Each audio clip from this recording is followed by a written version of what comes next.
छात्र के लिए चिंता में नहीं है, वो अपने लिए चिंता में है। राज्य के छात्रों का, बेरोजगारों का, नौजवानों का जो भी समस्या है उसके प्रति सरकार बिल्कुल गंभीर है और एक एक सवाल का हल निकाल रही है सरकार।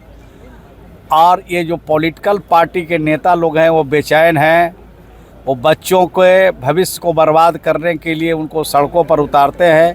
तेजस्वी यादव को छात्रों की नहीं बल्कि अपनी चिंता है, ऐसा बिहार सरकार के मंत्री श्रवण कुमार का कहना है। नमस्कार, न्यूज़ फॉर नेशन देख रहे हैं आप, आपके साथ मैं हूं राजनंदिनी। बिहार सरकार के मंत्री श्रवण कुमार ने छात्रों के द्वारा निकाले जा रहे 25 अगस्त के प्रोटेस्ट को लेकर के बड़ा बयान दिया है। आपको मालूम होगा कि छात्र लगातार प्रदर्शन कर रहे हैं, आंदोलन कर रहे हैं और इसी प्रदर्शन का एक रूप 25 अगस्त यानी कि कल दिखाई दे सकता है। अब तेजस्वी यादव ने इसको लेकर के कहा कि छात्रों के साथ वो है। छात्र बहुत सारे मुद्दों को लेकर के सड़कों पर लगातार उतर रहे हैं और इसी कड़ी में आपको बताएं तो कल 25 अगस्त के दिन छात्र के साथ तेजस्वी यादव भी दिखाई दे सकते हैं। जब यही सवाल बिहार सरकार के मंत्री श्रवण कुमार से पूछा गया तो उन्होंने कहा कि तेजस्वी यादव को खुद की चिंता है, ना कि छात्रों की चिंता, और इसी वजह से वो लगातार छात्रों को भड़काने की कोशिश करते हैं और बहुत सारे मुद्दों को लेकर के वो आवाज भी उठाते हैं, लेकिन किसी काम का वो होता नहीं है।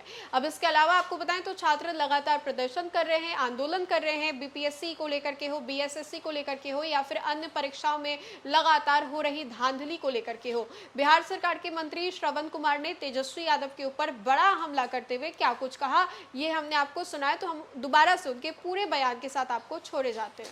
यादव एक बार फिर से पटना के सड़कों पर उतर रहे हैं सर, छात्रों के मामले में। वो छात्र के लिए चिंता में नहीं है, वो अपने लिए चिंता में है।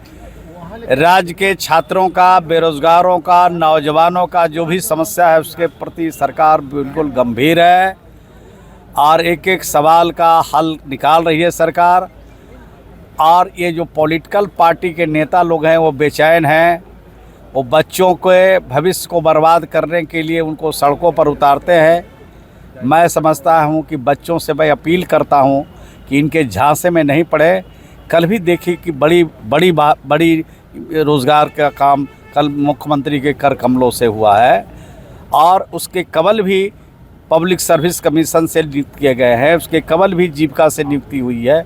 हर डिपार्टमेंट नियुक्तियां कर रही है। ये देश का पहला राज्य बिहार है जहां सबसे ज़्यादा सरकारी नौकरियों में भर्ती की गई है और रोज़गार के क्षेत्र में भी बड़े पैमाने पर रोज़गार लोगों को देने का काम हो रहा है। पेपर लीक मामले में 5 सदस्यीय टीम का गठन किया गया है सर। जो भी इस तरह की गड़बड़ी की कहीं से शिकायतें, कहीं शंका दिखाई पड़ रही है तो उसके लिए सरकार जांच कर रही है और जांच के बाद जो लोग इसमें संलिप्त होंगे उनके खिलाफ कानून के हिसाब से सख्त कार्रवाई होगी। अच्छा, चीनी का जिस तरीके से दाम बढ़ा है, आप प्रदर्शन किए जा रहे हैं इसको लेकर के पटना में। अब चीनी का दाम बढ़ रहा है, बहुत सा चीज़ों का दाम बढ़ रहा है, तो दाम तो बढ़ता और घटता भी रहता है। लेकिन अगर हमारे जो गन्ना उत्पादक किसान हैं उनके भविष्य को ध्यान में रखा जाए तो निश्चित रूप से गन्ना उद्योगों के से जुड़े हुए जो किसान हैं उनका भी गन्ना का दाम बढ़ना चाहिए। तो लगातार वर्षों से ये मांग उठती रही है किसानों का। और जहाँ तक चीनी का सवाल है तो ये जो ब्लैक मार्केटिंग करने वाले लोग हैं उनके खिलाफ सरकार ने निर्देश दिया है कि कोई भी जमाखोरी नहीं करे और इस तरह से ब्लैक मार्केटिंग इधर उधर करने वाले पर सरकार पूरी तरह से नज़र बनाए हुए। धन्यवाद। चलिए।